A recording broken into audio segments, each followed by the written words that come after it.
At She Can, we tell women's stories. We show how women got to where they are today, and we profile women from all walks of life from all over the world.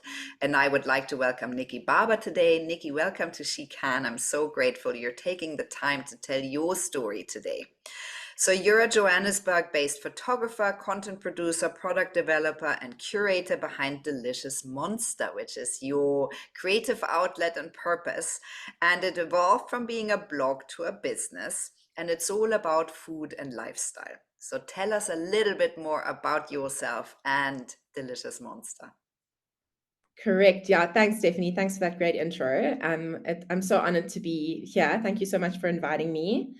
Yeah. So Delicious Monster was kind of born out of a period of my life where I was actually living in Shanghai at the time, and I'd left my role as content director for a tech startup, and I honestly I spent about 2 weeks after leaving that job crying on the couch, binging MasterChef Australia, and not really knowing what I was going to do with my life. I was also living as an expat, as I mentioned, in Shanghai, so that was, that came with its own set of challenges.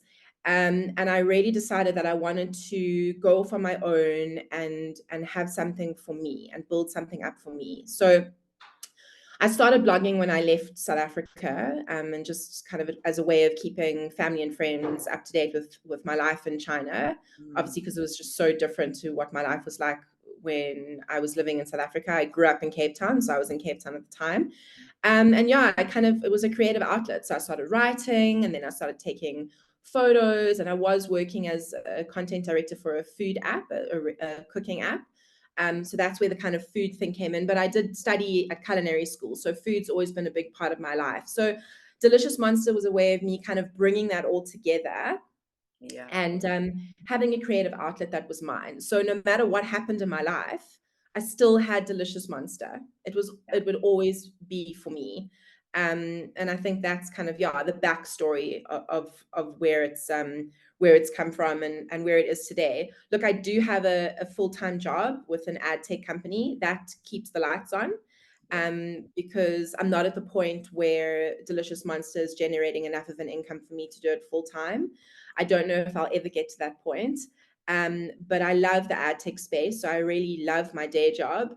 But I love Delicious Monster because as I said, it's mine and it's a creative outlet. I need that creative outlet. I'm the kind of person that can't just do one thing, and it has to kind of be varied.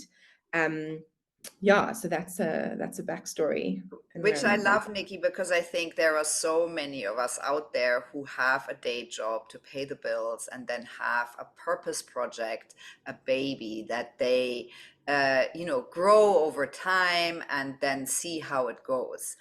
So, Nikki, you have a really a windy journey that has led you to many different places, many different things in your life. You're a single mom. Tell us a little bit more about that wisdom that you have achieved by not having a linear career progression and life progression. Yeah, my life has been through many ups and downs, but I'm so grateful for all of them because they've just, with every single up and every single down, I've just been taught so many lessons, and it really does make me a better person. So a few years ago, made the decision to stop living with regret and stop living in the past and kind of see everything that I'd gone through as an opportunity to take me one step further along in my own personal journey. So yeah, you mentioned I'm a single mom. It was a very unplanned pregnancy.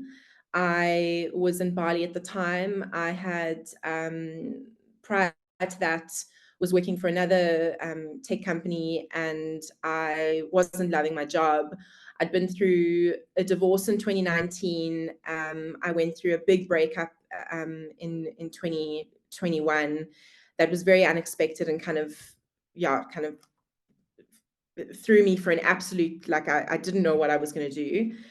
And then my biological father passed away in February. We had a very estranged relationship.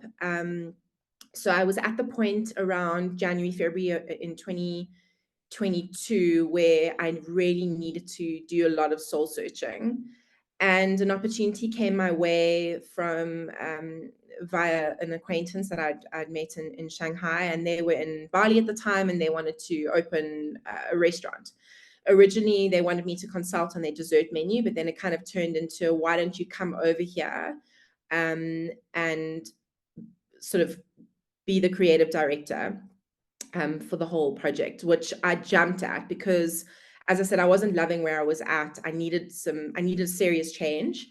And as scary as it was, and I promise you, I almost didn't get onto my flight to go to Indonesia because I had a lot of, there were a lot of, obviously my close friends and family, a lot of people were saying to me, are you sure you want to do this?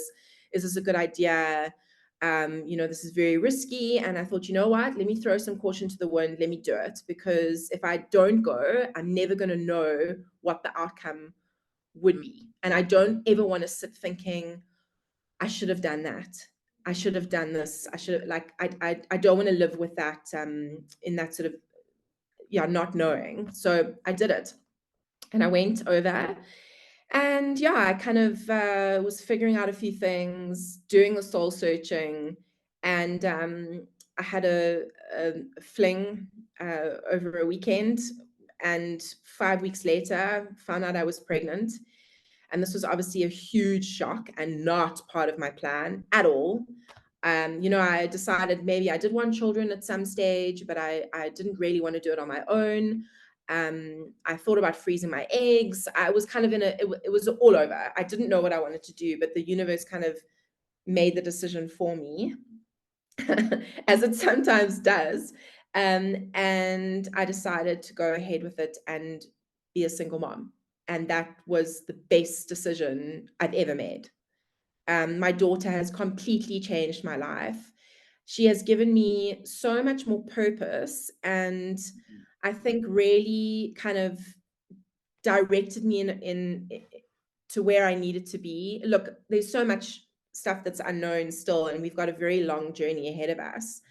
But I kind of, she was the best thing having been. Me getting on the plane to go to Indonesia was kind of like my butterfly effect. Like, if I hadn't done that, I wouldn't be sitting here today having this conversation with you. And my daughter, who is just the best thing ever, wouldn't be sitting in a room playing with her toys. Like, it's crazy how, like, one little decision can kind of take you on a completely different journey, but on a journey that you really needed to be on. So that's my how I got to this point. So I guess, Nikki, that you are really motivated now by this role that you've added to your life, being a mom. Tell us Yeah. a bit more about your main motivations. Well, I mean, obviously being a single mom comes with a huge amount of challenges. I'm very lucky to have support in terms of my parents being around. My daughter has a nanny. I mean, in South Africa, we are very fortunate to have affordable childcare. So I have equipped myself with those sort of things, so I can continue working full time, because I can't afford to not work. I can't afford to support my child and look after her full time on my own during the week. It's really, really tough. I have, as I said, I work for an ad tech company. I've got a full-time day job, but my freelance work brings in extra income that I really do need. I do rely on that. So it's pulling me in a lot of different directions. And, at the end of the day, I'm still a mom, and she obviously comes first. My daughter is a priority. I can't neglect her for other things, but it's really a fine line of balancing everything and making it all work, so that I don't sort of lose my mind. Because if I fall off the rails, then nothing will work. Like, I've got to really keep everything together in it's tough. I mean, I have days where I'm exhausted and I've had a terrible night, and I was recently sick. I haven't been sick in a long time. I had bronchitis, but you just got to keep on going. Like, there's no time to feel sorry for yourself. There's no time to wallow. I've always been a pretty strong person, and I think over the years, through everything that I've been through, especially living in China, I was there for 3 years. I gained a lot of strength, a lot of life skills from that. Going through a divorce, going through a breakup, you know, dealing with the death of an estranged parent, like all that stuff has kind of equipped me to be in the position that I'm in now. Yeah. And oh, the thing that I keep on telling myself is that no one's coming to rescue me. Like, there's no one's coming. Mm. I'm here for myself. I have to get up for myself every morning and get up for my daughter, who is obviously the most important person. So yeah, being a single mom is tough. And I think those other single moms out there will understand what I'm saying. Yeah, it's hardcore. I like to I joke sometimes and saying like it's an extreme sport. It really is. Yeah, I think that's a good analogy. Nikki, so what top qualities do you think you have that make you good at doing all of that, right? All your different roles that so many women around the world are in the same position. Yeah, I think, it's allowing myself to be vulnerable in the position that I'm in. It's okay to have moments where you're just overwhelmed, but I think it's important to be able to pick yourself back up again. Mm. Um, and I think the biggest thing for me is like not feeling sorry for myself and not feeling resentful, and being appreciative of the position that I'm in, and the fact that I have this beautiful child that has just changed my life. I'm really able to see the positive and stuff. Um, and then I think, staying true to myself. That's the kind of advice that I would give to other women as well. Like, don't ever change yourself for other people. um I think, the whole thing with me is, my thing is, if somebody doesn't like what I'm saying or they don't agree with me, that's okay. Like, we're all allowed to have our own opinions about stuff, and we don't all have to get along. I mean, it's better if we do, but I mean, if if my truth and my authenticity doesn't agree with you, that's cool. Then, Yeah. it's okay. I'm not trying to fit the mold, to suit everybody, because that's impossible. I think that's living. That's an expectation that's far too high of yourself, and I think if others have that expectation of you as well, that's not really something that's quite doable. Yeah. Vicky, I think that we as women have really learned and been conditioned by many generations and really collectively to shape ourselves into these molds and be good and palatable to everyone. So, give us some top tips on how we can stay authentic and vulnerable as women with all the roles that we have to inhabit and execute throughout our lives.